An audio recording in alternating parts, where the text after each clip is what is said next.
All right, we don't have a lot of time left with David Icke, so I want to go to your phone calls. That's the whole point of us going into overdrive. Next time I have him, I've got to just share him with the callers, but we just talk about so much in the nature of reality. Who's up first here, guys, on the phone system? I'm sorry, I can't hear that caller. Can't hear you guys either. Boston. Alex, can you hear me? Yes, I can, Gary. You're on the air with David Icke. Go ahead. Yeah, thank you both. Alex, you're doing an amazing job. I really appreciate what you're doing. David, it's great to hear you on the show. Really quick thing about chemtrails. We're seeing tons of them across America right now, and I went and did my research. Two questions. One, how can we make it more public? Because the media's ignored all my requests to take a look at it. And two, when I researched it and I dug into the patent, Hughes patent, they were going to use thorium oxide and aluminum oxide, and right now they're actually using barium oxide. Now, if they really wanted to wipe us out quickly, thorium oxide will cause men to go sterile. But they chose barium oxide. Well, let me stop you. You say they chose. That's only one program, and I've looked at that as well. There's thousands of different programs going on, and they're spraying a whole bunch of different types of metals and oxides into the atmosphere. David Icke, the chemtrails, an attempt to poison us? Well, I was earlier this year in Arizona, and I was sitting in a house every morning watching the sky. I think it was coming up from an Arizona air base, the sky being crisscrossed every day until the blue sky had disappeared, and it was just all the chemtrails joined together to make a cloudy day. It was extraordinary. It happened day after day after day after day. I'll tell you what my information is, and that's that among all the other stuff that is identifiable in these chemtrails, what is also in there is nanotechnology. It's interesting what you mentioned earlier in the show, Alex, and I think this is one way they're putting nanotechnology into the atmosphere. I feel myself that the chemtrails and the HAARP system are completely connected. I mean, I think there's multi-reasons why the chemtrails are there, and there's multi-things in them to have multi-effects. But I think what they're trying to do is create a sub-reality around the Earth. A simple thing. How do you affect all the fish? You affect the sea. And the radio waves bouncing off the ionosphere from HAARP and the way they're changing the lower atmosphere, I think, are fundamentally connected. I've not connected everything there, but I'm sure that that's where the truth lies.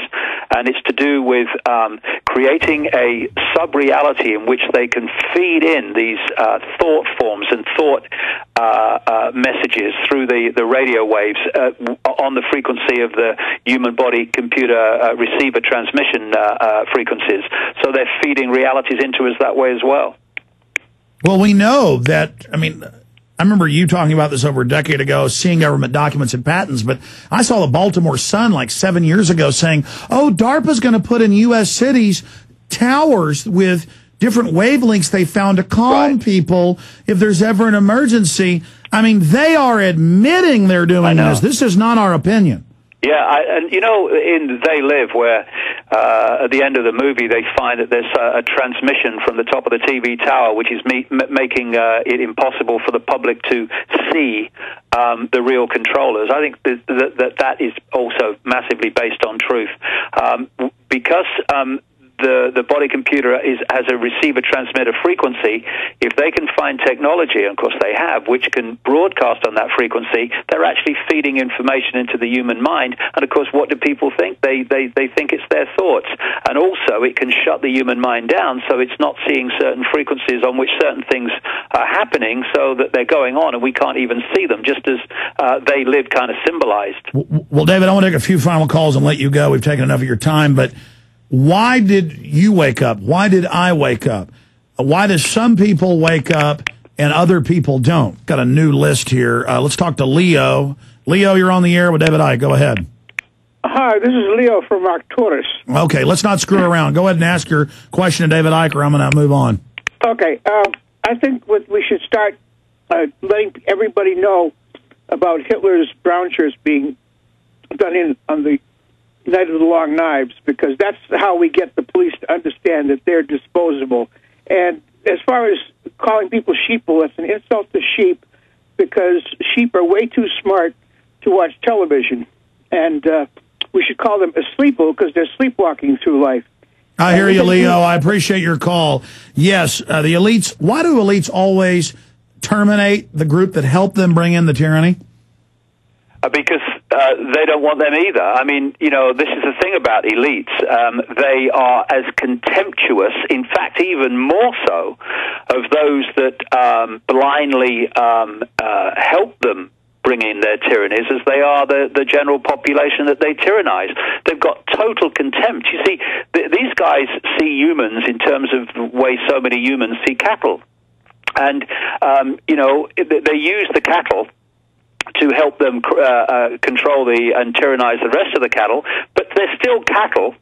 They might have a fancy title. They might be head of this organization, but to the elite of the elite, they're still Exactly. cattle, and therefore disposable. Folks, do you respect a cow more or a sheep, or do you respect a grizzly bear or a wolf? Do you respect a killer whale more than you respect a jellyfish? You see, the elite respect people that fight them and resist them and know what they are. They think of, and I've had globalists tell me that. A few final calls. Got to let David go in here just a minute.